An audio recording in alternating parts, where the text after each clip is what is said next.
वो ट्रांसफार्मर फंसता है, तो क्या हमें ऐसा लगता है कि 2-3 दिन तक उसकी समस्या का समाधान, सारे समस्या का आप उसका समाधान कितनी देर में कर सकते हैं? विद इन 5 and 6 आवर्स में, मतलब 5 से 6 घंटे के अंदर उसको ट्रांसफार्मर चेंज मिलेगा। ये काफी काम हो गया। नगर पालिका की तरफ से मोबाइल ट्रांसफार्मर मिलेगा उसको। दोस्तों आदाब, मैं हूं सानी आलम और आप देख रहे हैं BBC 24 न्यूज़ बेहड़ी बरेली। तो दोस्तों आज मैं बात कर रहा हूं उत्तर प्रदेश के ज़िला बरेली के बेहड़ी की। तो दोस्तों बेहड़ी में जो नगर पंचायत हमारी है, यहाँ पे विकास की बात करें तो आज जब हमारी सलीम अख्तर से बात हुई तो ये पता चल रहा कि यहाँ देखिए मृत्यु सर्टिफिकेट पे 1000 रुपये लिया जाता है। अच्छा, नगर पालिका क्षेत्र में कभी नक्शा पास कराने पे हमारे टाइम में पैसा नहीं दिया, उससे पहले भी पैसा, उसके बाद भी पैसा। यहाँ पे जमील भूटिया के वक्त से जो विकास हुआ वो आज तक नहीं हुआ। जमील भूटिया ने अपने टाइम में यहाँ पे बड़े बड़े ट्रांसफार्मर लगवाए, अपने टाइम में बड़े बड़े कोई जंगल में भी अगर कहीं रह रहा तो उसके घर तक लाइट उन्होंने पहुँचाई, उसके घर तक उन्होंने रास्ता बना के दिया। और बेहड़ी के अंदर जो ओवर हाइट टैंक है ये भी सलीम अख्तर और जमील भूटिया की ही देन है। इनमें देखिए हर बार इलेक्शन आता है, जनता अपना रिप्रेजेंटेटिव, अपना नुमाइंदा चुनने की कोशिश करती है और करती है, लेकिन बेचारी जनता किसी एक नेता को जरूर जिताती है, लेकिन जनता हर बार हार जाती है। हमारी इस बार कोशिश ये रहेगी कि रिप्रेजेंटेटिव जो भी हो, जो जीते वो जीते, लेकिन इस बार जनता जीते। तो दोस्तों यहाँ पर आज हमारी जब बात होती है सलीम अख्तर से तो उन्होंने बताया कि अगर मुझे ये जनता तंत्र कभी बनाती है, मैं अगर चेयरमैन बनता हूँ तो बेहड़ी के अंदर वो विकास दूंगा कि किसी ने सोचा नहीं होगा। किसी टाइप का कोई बंटवारा नहीं, हर टाइप का जनता की कहीं कॉर्नर से कॉर्नर लास्ट पॉइंट तक, लास्ट तक जहाँ से आवाज़ निकलती है वो ज़रूरत है, उस ज़रूरत में उसकी पहले सुनी जाती है। जनता का प्रतिनिधि जनता की आवाज़ नहीं सुनेगा तो कभी सक्सेस नहीं हो सकता। जहाँ बेहड़ी को जाम से भी मुक्ति दिलाऊंगा। आज आपको 12 एकड़ लैंड में inter college, degree college, law college, management college, BTech college, ये सब हमने क्यों दिया?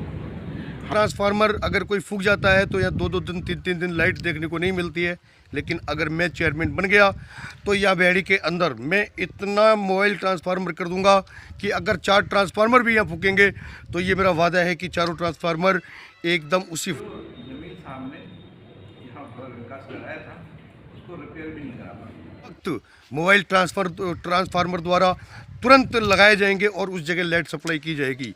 तो दोस्तों इसी विकास को लेकर के आज हमारी बात सलीम अख्तर से हुई है। सड़कों का जाल ऐसे बिछाया था जैसे कि बिल्कुल किसी भी बंदे को शहर के बाहर तक जाने में कोई परेशानी ना।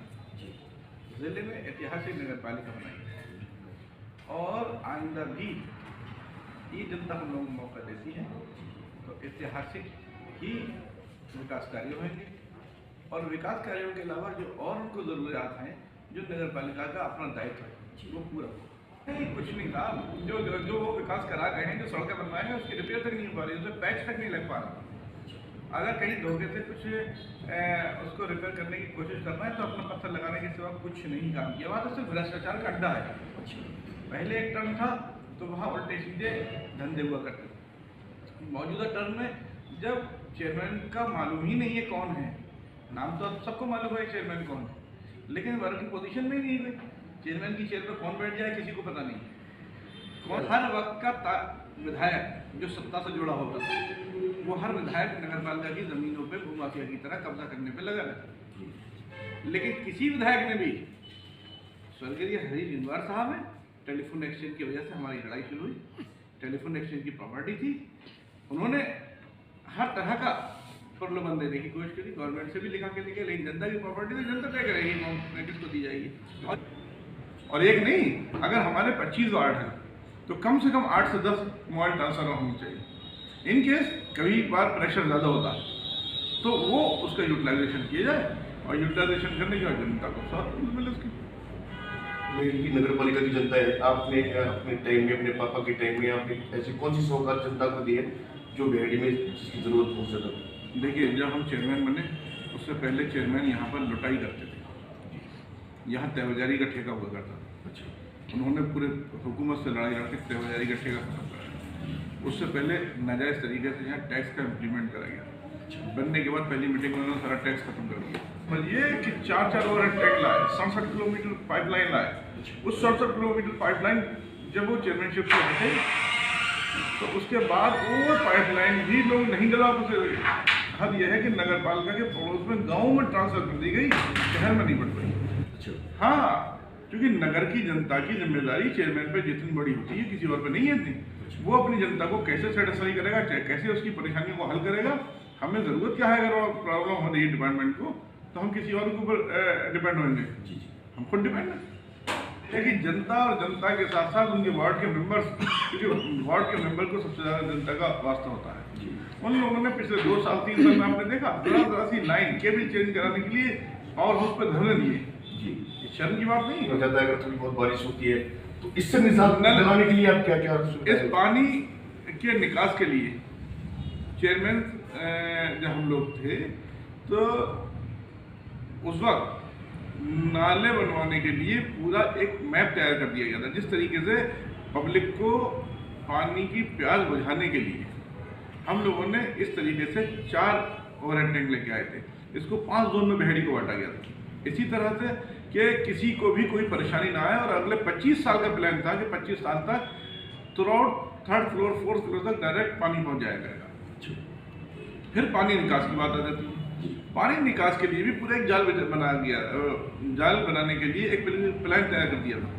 वो प्लान जैसे ही हमने ठंडे बस्ते में डाल दिया गया।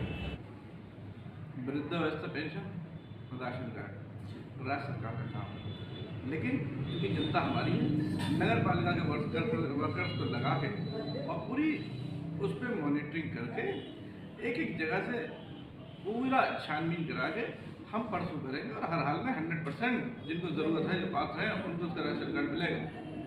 हर हाल में करना चाहिए। जिनके पेरेंट्स की किसी की भी एक की डेथ हुई थी, उसको लाइफ टाइम के लिए एजुकेशन फ्री करी हमने। इवन उनकी जो खासकर छात्राएं थी तो छात्राओं के लिए स्टूडेंट्स में हमने लेडीज़ के लिए ये व्यवस्था कर दी थी कि उनके ड्रेस वगैरह भी सब कॉलेज का मैनेजमेंट देगा। हाँ, तो इसके बावजूद भी अगर कोई ऐसा स्टूडेंट है, जो हम बहुत जल्दी शुरू करने जा रहे हैं, यहाँ पर एक कंपटीशन कराने जा रहे हैं और उसमें हम उसको स्कॉलरशिप देंगे। और बहुत से पेरेंट्स ऐसे हैं जो अपने बच्चों को नहीं पढ़ा पाते, वो इतना अफोर्ड नहीं कर सकते। वैसे हमने जो भी स्कूल्स हैं उनका सारों का फीस स्ट्रक्चर देखने के बाद सबसे हमने 10 से 15% 20% तक कम कर रखा है। लेकिन उसके बावजूद अगर बहुत से पेरेंट्स ऐसे हैं जो इस स्थिति में नहीं है कि हम पढ़ाए, बच्चा टैलेंटेड है, तो वो धन की वजह से ऐसा ना रह जाए कि उसके पास पैसा नहीं है, वो ना पढ़ पाए। उसके लिए मैनेजमेंट कमेटी अपने पास से उसका फंड देती है और उनको पढ़ाने के लिए वो प्रतिबद्ध है। जैसे अपने बेहड़ी के अंदर मेन रोड है, उस पर जाम की प्रॉब्लम अक्सर आ जाती है, तो उससे निजात पाने के लिए आप क्या? हाँ, हमारे पास पूरा प्लान है। अभी हम बता देंगे। तो ये जो घोषणा वाले लोग हैं, फर्टिफिकेशन डायलॉग वाले, ये अभी उसी को रिपीट करना शुरू कर देंगे। अच्छा, जाम लग ही नहीं सकता। अच्छा, आपकी प्रॉपर्टी, आप अपना मकान बनवाने जाए, नगर पालिका आपकी सहूलत के लिए है जी, ये आपको बर्बाद करने के लिए लूट पर मची हुई है। अच्छा, सारी रिकॉर्डिंग है मेरे पास जी, ये इलेक्शन आने दीजिए, सारी आपको स्टेज पे सब देखने मिल जाएगी कि उन्होंने किस तरीके से नगर पालिका को बर्बाद कर रखा। अच्छा, हाँ, जनता अपनी जिम्मेदारी देगी तो ये महसूस हो जाएगा कि हम बेहड़ी शहर में किस लेवल का विकास चाहते करेंगे और इस बेहड़ी को एक आइडियल नगर पालिका बना के उत्तर प्रदेश यहाँ देखेगी। इस बेहड़ी में नौजवानों की शिक्षा के लिए कोई इंस्टीट्यूशन नहीं है। यहाँ तक कि हद ये है कि यहाँ की लड़कियाँ, जो हमारी लड़कियाँ थी, ये सारी छात्राएं पूरे ट्रेन भर भर के जाया करती थी। अगर आपका कोई शहर का बच्चा है, इंडियन मेड है, तो वो आपके कॉलेज में अगर पढ़ने जाता तो उसको स्पेशली कोई योजना का लाभ मिले ना? मैं तो इन जनरल शिक्षा का कोई पैमाना नहीं होता है कि शहर का हो क्षेत्र का, जहाँ तक उसके हद है वहाँ तक कोई भी आए। जैसे फर्स्ट हमारा इंस्टीट्यूशन शुरू हुआ, फर्स्ट ईयर हमने 11 महीने की फीस माफ़ कर दी गई, तो वो तो गोमती नगर में रहती है, यहाँ तो रहती नहीं। और जहाँ बेहड़ी के 1,500 स्टूडेंट्स JND कॉलेज में जाते हैं, और वहाँ देखिए किन नज़रिए से डलाव घर बना दिया गया है। अभी आप बेहड़ी बाईपास से क्रॉस होकर चले आइए, यहाँ तीर्थ स्थल पे जाने के लिए, यहाँ पर आप उस पर टूरिस्ट प्लेस पे जाने के लिए शाहगढ़ के सामने देख लीजिए। आप शहर से निकलिए, रामलीला के आगे देख लीजिए, कोई कॉर्नर ऐसा नहीं है जहाँ पर गंदगी ना इकट्ठी करी गई। जी जी, एक प्लान होता है। आप अपने आप को वेल एजुकेटेड कह रहे थे, आप तो कह रहे थे हम तो बहुत बड़ी अथॉरिटी से निकल के आए हैं, लेकिन आप देख लीजिए हाल क्या कर रखा। तो आप अगर चेयरमैन बनते हैं तो एक बार ये बनेगा, एक हर बार फिर उधर बनेगा। हर वो काम होगा जो जनता चाहती होगी। जनता के फलाह बहबूदी के लिए हमने वो सब काम किए हैं, इससे बड़ा कोई प्रमाण नहीं है। और ऐसा आइडियल नगर पालिका बन जाएगी कि लोग 10, 20, 50 साल तक याद करेंगे कि हाँ यार बेहड़ी को बना क्या दिया है। तो लोग कहते हैं कि सलीम अख्तर तो मिलते ही नहीं है, अगर कहीं आते हैं तो उस पर टोटल टाइम बेहड़ी रहता हूँ। ये मेरा ऑफिस जहाँ बैठे हुए हैं, ये सुबह 8:30 से लेके शाम के 9 बजे तक खुलता है। मेरा घर 24 आवर सबके लिए खुला रहता है, आज से नहीं, हमेशा से, हमेशा से। अब देखिए वो लोग जिनको कोई भी मेरे ऊपर इल्ज़ाम लगाने का मौका नहीं मिलेगा, तो यही कह देंगे वो मिलते नहीं। और आने वाला चुनाव सब बता देगा। जनता से बड़ी अदालत है किसी की। जनता ने था जो किसी को आसपास नहीं दसने दिया, सत्ता के ताकतवर मिनिस्टर भी दूर दूर खड़े रह जाते थे। तो बेहड़ी वालों को आप क्या उपदेश देना चाहते हैं, कैसे उपदेश देना चाहते हैं? बेहड़ी इस बार जनता जीते। और जनता जीतेगी तो ईमानदारी से काम होगा, और जनता नहीं जीतेगी तो ऐसी भ्रष्टाचारी और लूटमार वाले नेता आते रहेंगे। बहुत बहुत धन्यवाद सर आपका।